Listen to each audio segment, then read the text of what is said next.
Hello, ladies and gentlemen, and welcome back to the Last Edit Podcast, a weekly podcast on film starring yours truly, Silver Hawkins, and my great and wonderful friend, Citizen Sleeve. Hello there. On today's episode, we are going to talk about a British film by Mike Leigh called Topsy-Turvy, which is basically a kind of biographical historical period piece about how they made the Mikado, one of their most famous, or possibly their most famous play, along with probably the HMS Pinafore. Yeah, I mean I don't know I don't know if there are a lot of directors who are better at like historical period pieces than Mike Leigh. Just the attention to detail, like I think really the main asset of this film is how the way it sort of evokes the Victorian era of England, like in the 1880s. It's really remarkable. I don't know. I mean, This is actually, it's funny because this is the first time we have an inverse where I actually chose a film that I hadn't seen before, and you had actually seen it before. But what did you think going back to seeing it? No, actually. I pressed play today, and after about 90 seconds, my brain went, "You've never seen this."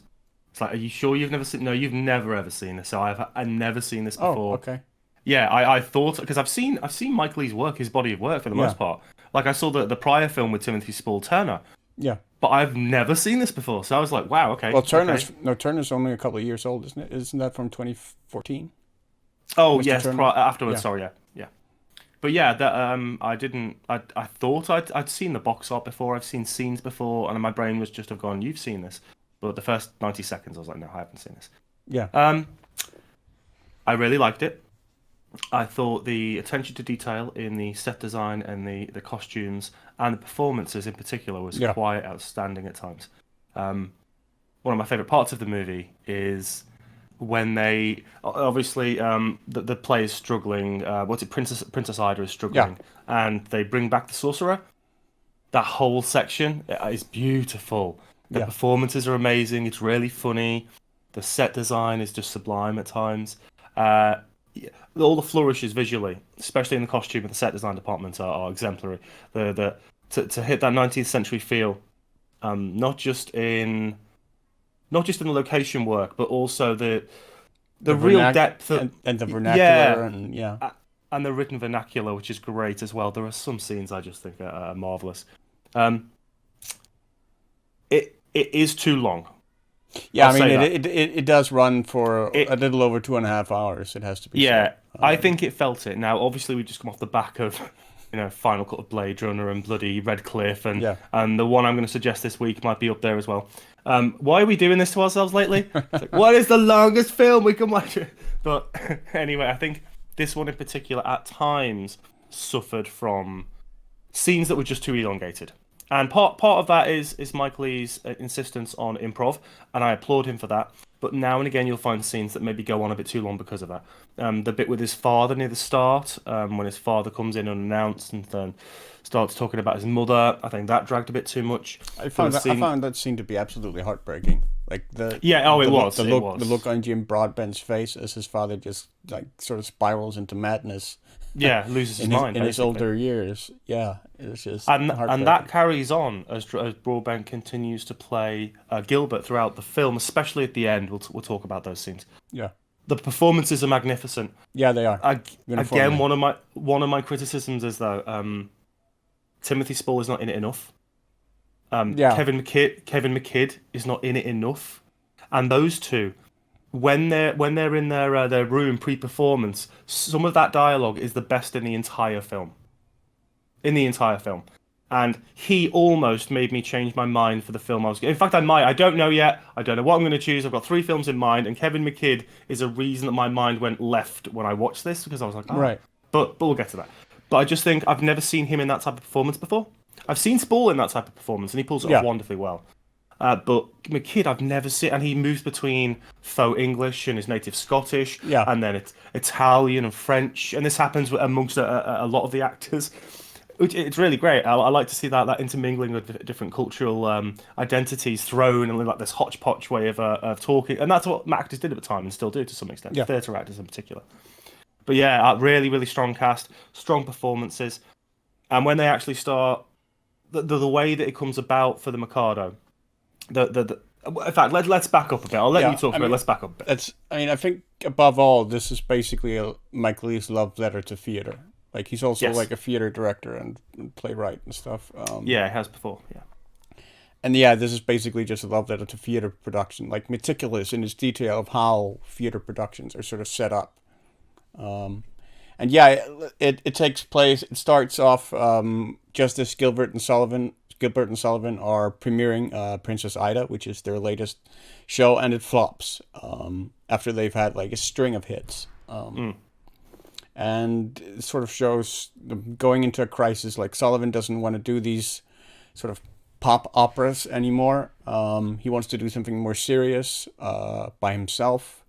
He's the conductor and composer of the Gilbert and Sullivan operas, whereas Gilbert is the writer. And Gilbert sort of tries and goes back to the drawing board, comes up with another performance or another play that is a little too similar to Magic Potion. yeah, to the older to other Gilbert and Sullivan plays, and it doesn't really negate Sullivan's objections that he feels they are repeating themselves too much and have basically gone kind of intellectually or creatively bankrupt. And then eventually Gilbert's wife, drags him off to a Japanese exhibition, which is another sort of wonderful display of British imperialism. And yes. Even the way they act when they're in there. Yeah, and so Gilbert comes away with it, and he's inspired to write the Mikado, which is a play set in Japan.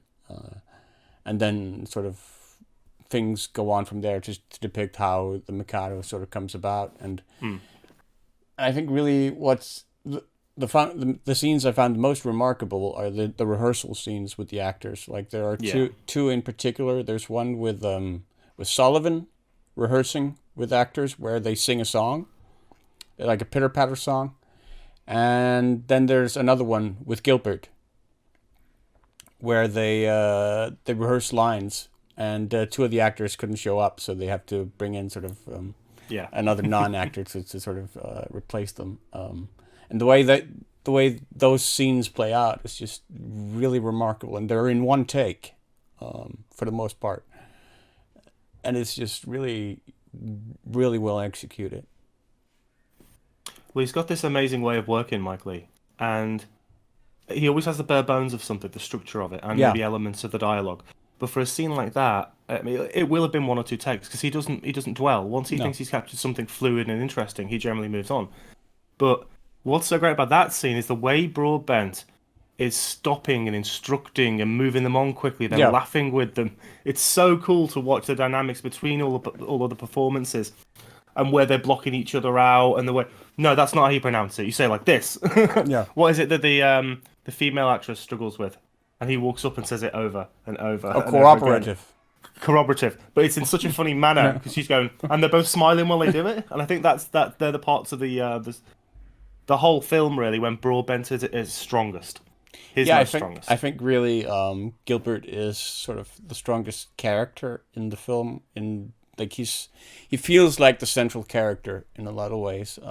Like this, and Broadbent plays him as this sort of in a lot of ways the epitome of this stiff upper lip Brit, like the classical type. Never shook, never like always sort of this veneer of dignity to him. Yeah. And sort of Sullivan is his polar opposite, sort of the bon vivant. Like he goes after Princess Ida, he starts touring Europe on basically a journey of hedonism. And while which his wife seems fine with. His wife seems perfectly okay with. Yeah, I reckon she knows.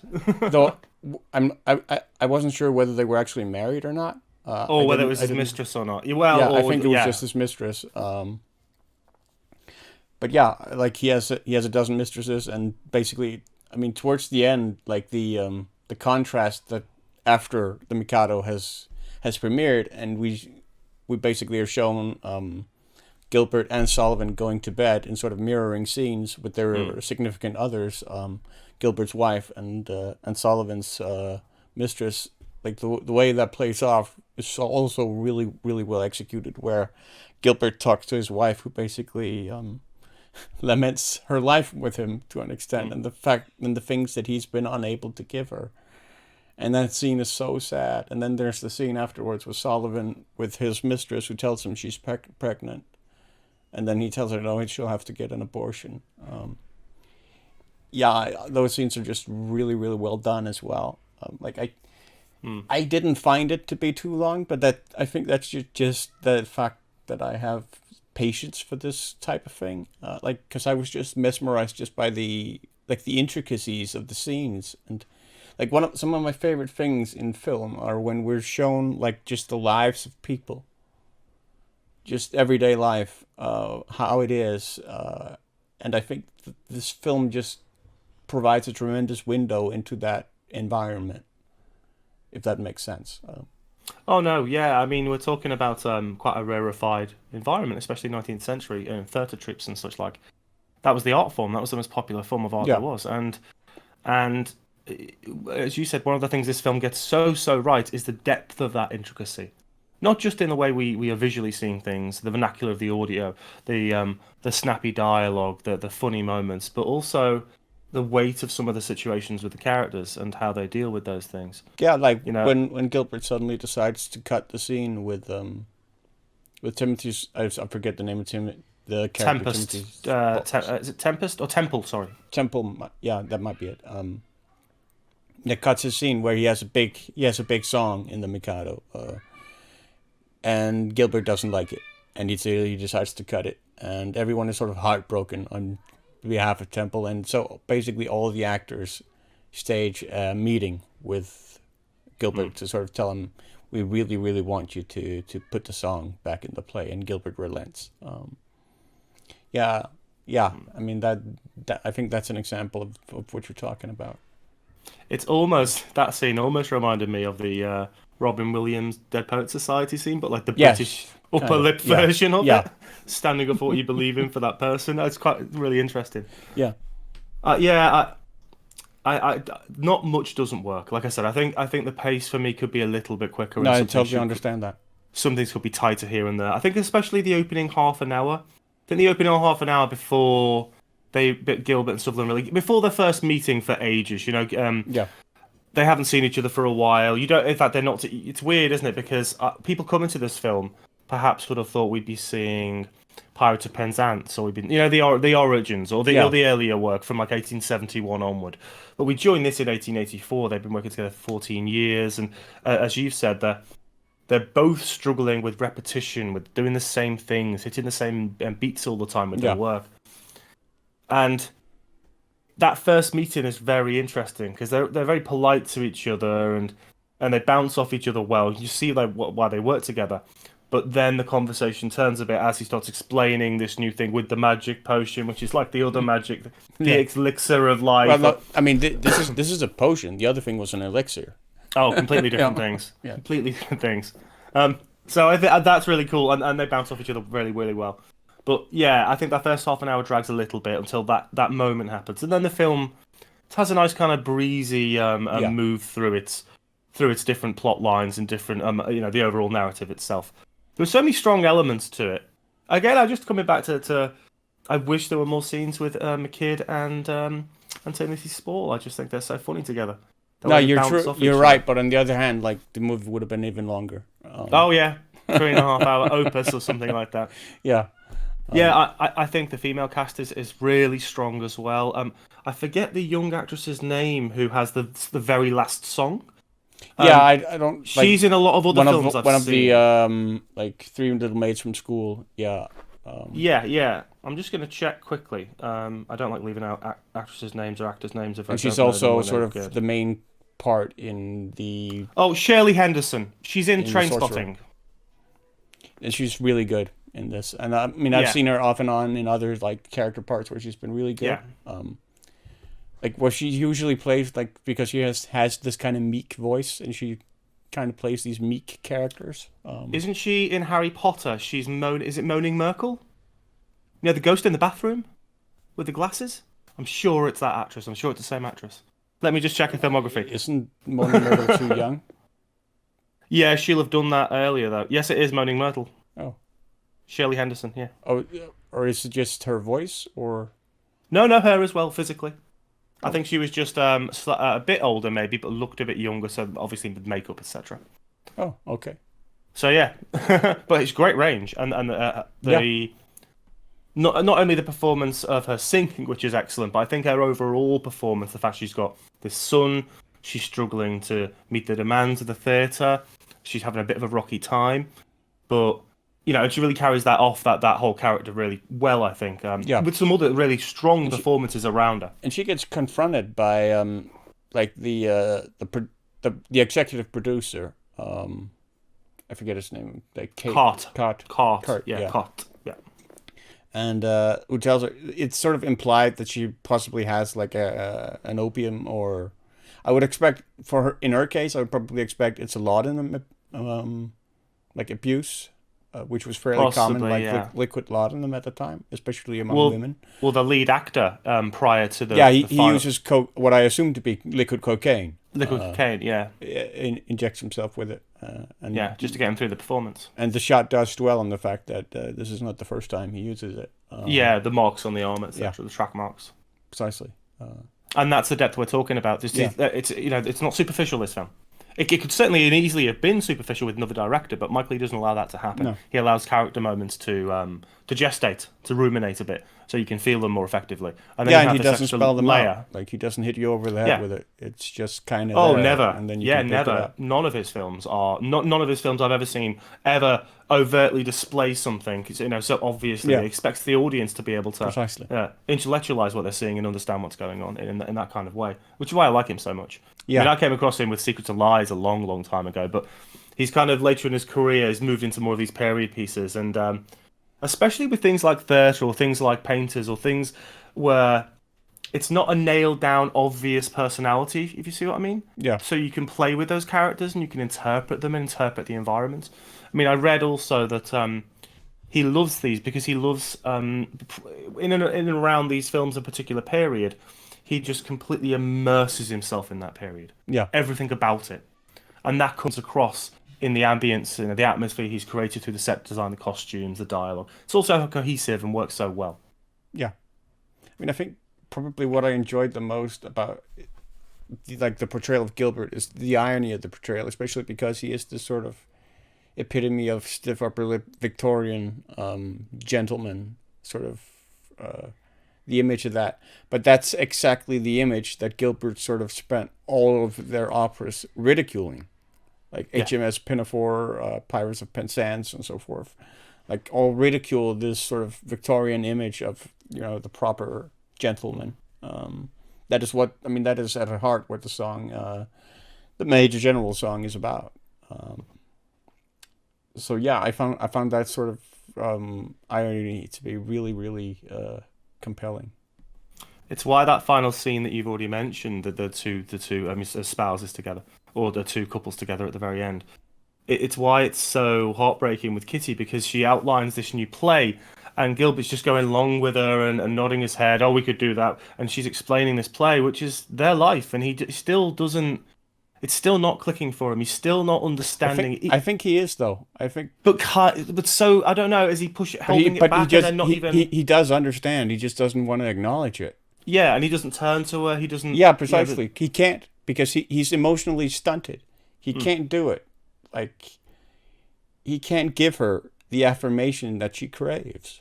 Yeah, she has to almost give it to herself over and over. Yeah, and that is basically also what she tells him, and he confirms it by not giving her the affirmation. She basically tells him that, which is why that scene is so sad. Yeah, the tragedy of his character and the tragedy of her character having to be with him or wanting to be with him, but not having that. Because, reflective love. It's difficult to imagine a better wife than Kitty. Like, the way she sort of dotes on him and takes care of him and puts up with all his very obtuse crap at times. What does he? There's one bit where he's they're at dinner, I think, and he just his servants come in, they had the food, and he goes, Yeah, that's a "Oh, very the horror! there's The horror!" there's a very upstairs downstairs quality to the film as well, Yeah, in yeah, its there depiction is. of, because this is like Victorian high society. This is not like Yeah, Victorian low society. There is like the closest you get to affluence Victorian everywhere. the closest you get to Victorian low society is when the Mikado premieres and Gilbert just cannot be there while the play premieres because he's like terrified that it'll fail. He's convinced it'll fail. And so he just basically walks the streets of London, and he turns down in a pretty seedy alleyway where he runs into a rambunctious woman. Yeah, Which is that's the only yeah, typical Victorian Jack the Ripper alley moment, if you know what I mean. It's not at all, but it's what you think of that era. yeah, yeah. I mean, there's another scene early on where, after Princess Ida premieres, when Gilbert reads the first review, like And it's all going that's well, also, but it's not going well. yeah. That I mean, no, but that's also so compelling and human. That's nearly every artist, right? You get that one Yeah, critic or whatever who just, even though everyone else says like, oh no, this is good or whatever, there's that one critic just gets who under your has skin. this one quote or whatever, like that just gets under your skin. Yeah, Well, I think it's a fantastic ode to operatic theatre, musical theatre. yeah. You know, many of the origins came from Gilbert and Sullivan, established the conventions of it, and I mean, Mike Leigh just and the I mean, improvisations are great. the staging of the musical productions on stage are remarkable as Yeah, well. Especially like some of the rehearsals are carried so that you see the rehearsal and then it cuts to what is then like it's not chronological, it's then like either the general rehearsal or the actual play, but you actually see like the finished product after the rehearsal. Which yeah, is, and they'll intercut it, and then yeah, final with precisely. the overall final piece, which is a nice structure to use. Yeah, and that works really well. I think like the way, for instance, the way they come up with and rehearse the Three Little Maids from School, and then you cut to the final production of it. That works really, really, really well. It does. It does. It's a nice culmination of different parts within the production and the pre-production that culminate in that final production. It's a nice way of doing it, given the visual performance nature of this stuff. Yeah, and especially because it gives you an appreciation of you start to understand that just how intricate everything is. Like even like the slightest hand wrist motion or whatever is planned for and has been rehearsed meticulously. Yeah, it's just that attention to detail just really, I love it. Little shout out to Dexter Fletcher, who would later go on to star in. Well, he was already in Bugsy Malone for about 90 seconds as that cheeky kid. Yeah, And then he was in Press Gang in the UK, and he's all kinds of. And then this, and it must have then been Lock, Stock, and his career took off. But he was just kind of funny, you know, in the background as the servant who would occasionally cheekily smile about what was going on. and So many kind of nice little Andy performances. Serkis playing Andy Serkis as an well, actual yeah. person. Yeah, yeah. Cockney theatre director or whatever. Yeah, the choreographer. Choreographer, who was argumentative to the end. I don't yeah. There's little touches before we go. I just want to talk about the scene where, so he's in the middle now of getting ready of all the major performances in this new play, The Mikado, and he's got 3 Japanese women there, and he's trying to get the English actresses. Yeah, and one of these Japanese women is a serving girl who served him and his wife green tea, and they went sixpence, please. Sixpence, please. Yeah, because He was those so were the enthralled by only that. English words he knew, so he just starts calling her Miss Sixpence, please. Yeah, Miss Sixpence, please. I guess as colonials would do. Yes, precisely. I mean, he doesn't mean to be condescending and demeaning. Because I mean, Gilbert shows he does have a soft side and a soft heart, because he does reinstate. Well, he's writing comedies as well, and with comedies, you know, sometimes and he does ridicule like the society that he's part of, and that he sort of embodies. Well, it's even prior to that. We'll get back to that bit, but it's quite funny when he's the moment, the epiphany when he finally has it is when the sword falls to the ground off the nail. Yeah. At night, and he picks it up and starts pretending to be a Japanese swordsman and making hanging off that stereotype, but quite nice. Yeah, where he even does like the slanted eyes and everything. Yeah. Oh! Starts going, "Ah, ah." It's like, But it's that ridiculous over the top comedy which you hang off those shorthands as stereotypes sometimes. But that scene later, he gets the three British actresses to pretend to be Japanese and do the fan work, and then he cannot in any way communicate with these three Japanese women, but he somehow manages to get them to walk like Japanese women across the stage, and then the other three copy them, and all they're really being is slightly coy and shy and walking with tiny steps. And then they react at. But as Gilbert says, that is the Japanese manner. That is the Japanese manner. Oh, and that's when Circus is like, no. But yeah, all those moments are great. I really liked it. Anyone with a passing interest in Gilbert and Sullivan and their great work, or even just some great actors like Jim Broadbent, I'd highly recommend watching this film. But mostly, it's the big numbers for me, the intricate character moments, and the building of the world. Victorian England. It's so gorgeous to look at. And I mean, if you do decide to see it, you should know that you're probably going to have to dedicate an evening to it, because it is, like we mentioned, does run a little over 2.5 hours. It is, and it's also difficult it might to feel find a on little streaming. long, as Leigh says. Yeah, and it might also take you a while to find a decent version. It's not available on streaming from what I can find, apart from Amazon Rental, but it's not HD, it's only a 480p version. So just bear that in mind. You can find it on Blu-ray and you can find it on DVD easily enough if you want a physical copy, but if you're thinking about digital, it's a bit more difficult to find, that's all. Yeah, I mean, that's sadly why I hadn't watched it, because I've been wanting to watch it since I basically saw it win the Academy Award way back when it won the Academy Award for like best costume design and stuff. But it just wasn't available here, like in any shape or form, unfortunately. But I finally found a way to watch it, and I'm happy I did. Yeah, definitely. Again, like I thought I'd seen it, but first time ever, so really impressed. So go and watch it, guys. Go and find it if you can. Very enjoyable film. We both recommend it. Yeah. So what are we going to be watching next week? Oh, Silver. I've still got the same three in my mind. One is almost a companion piece to this. One is Kevin McKidd and a left turn. And the other is kind of completely different and a right turn. I'm going to take the right turn. Well, you can never go wrong if you go right. Right. Possibly. We are going to watch Jim Jarmusch's 2000 film, Ghost Dog: The Way of the Samurai. Right.